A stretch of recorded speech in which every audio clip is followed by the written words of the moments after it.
Nous vous avons parlé du Yémen, d'Israël-Palestine. Permettez-nous désormais de vous parler du troisième foyer d'instabilité, en plus bien sûr de l'Irak et de la Syrie, à savoir le Liban. Vous connaissez la situation chaotique au Liban. Avant même les explosions survenues à Beyrouth le 4 août 2020, les manifestations qui ont débuté en 2019 témoignaient déjà de la situation explosive dans laquelle se trouvait ce pays, caractérisé par l'incurie de sa classe politique, la corruption et la mainmise du Hezbollah.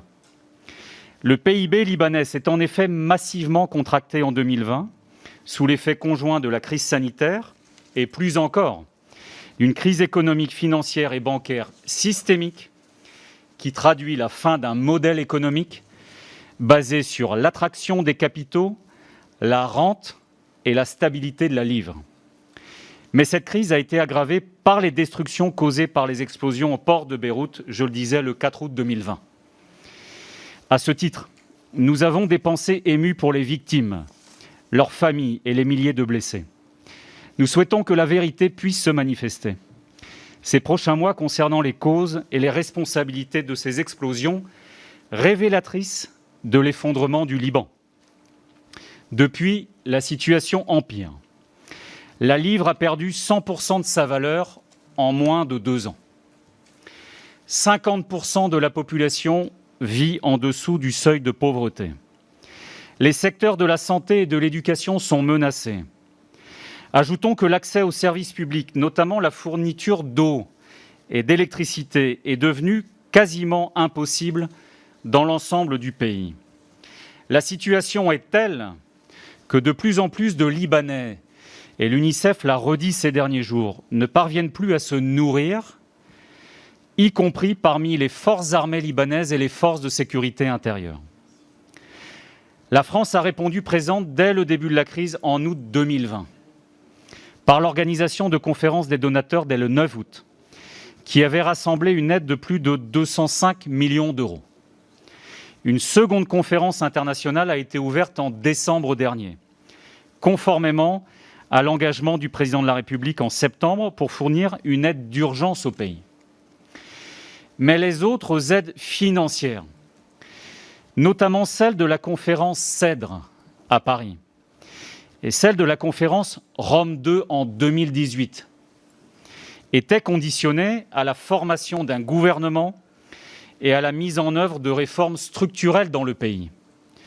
Aujourd'hui, force est de constater que la classe politique libanaise est incapable d'initier de tels changements et que la situation s'aggrave d'heure en heure à l'image, et j'ai pu le constater encore ces derniers jours, des longues files d'attente aux stations-service liées à la pénurie de carburant.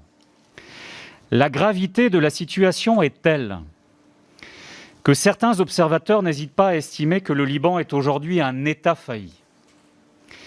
De notre point de vue, nous pensons que le Liban ne peut pas encore être considéré comme un État failli car 2 institutions tiennent dans le pays: les forces de sécurité intérieure, FSI d'une part, et les forces armées libanaises d'autre part. Mais concernant ces dernières, leur situation est telle qu'elle menace également de s'effondrer, à la fois les FSI et les FAL. Nous constatons quelques premières désertions, et je m'en suis entretenu avec le patron de l'armée libanaise et le patron des FSI à Beyrouth. Et face à cette urgence, le président de la République, le nôtre, et la ministre des Armées, la nôtre, ont organisé une conférence internationale de soutien aux FAL et au FSI le 17 juin dernier avec nos partenaires occidentaux et arabes. Il s'agit, vous le savez, d'un enjeu vital pour le pays. La France sera toujours aux côtés du Liban parce qu'il s'agit d'un grand partenaire et d'un peuple ami depuis longtemps. Mais en réalité, au-delà des aides financières nécessaires à court et moyen terme, la situation actuelle du Liban est le fruit de décennies de renoncement de sa classe politique et le symptôme du mal qui mine ce pays, la logique confessionnelle. J'ai toujours pensé que le devoir de la France au Liban, comme dans d'autres pays minée par ce qu'on pourrait qualifier en réalité de sectarisme confessionnel, et de promouvoir un sentiment d'appartenance à une nation commune et un destin partagé, en dépit des divergences ethniques ou religieuses qui existent, c'est le moins que l'on puisse dire, et vous le savez. En un mot, l'appartenance à une citoyenneté commune reposant sur l'égalité des droits. Cette aspiration est surtout celle de beaucoup de Libanaises et de Libanais qui souhaitent bâtir ce qu'ils ont appelé un nouveau Liban dans le cadre d'une transition démocratique. Les forces politiques du changement et la société civile s'expriment en ce sens avec beaucoup de courage et de dignité, et je pense en particulier aux femmes et aux jeunes en prononçant ces mots.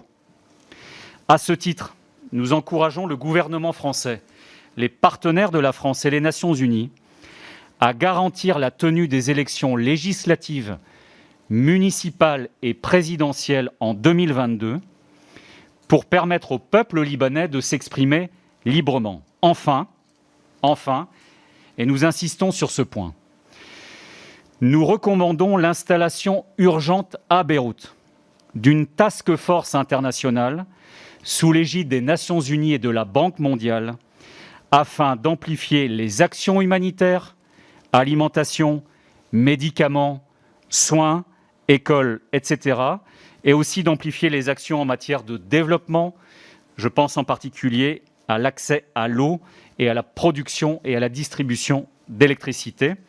Vous l'avez compris, le Liban d'antan n'existe plus et il est de la responsabilité de la France en particulier d'accompagner l'émergence du nouveau Liban dans le cadre de cette transition démocratique.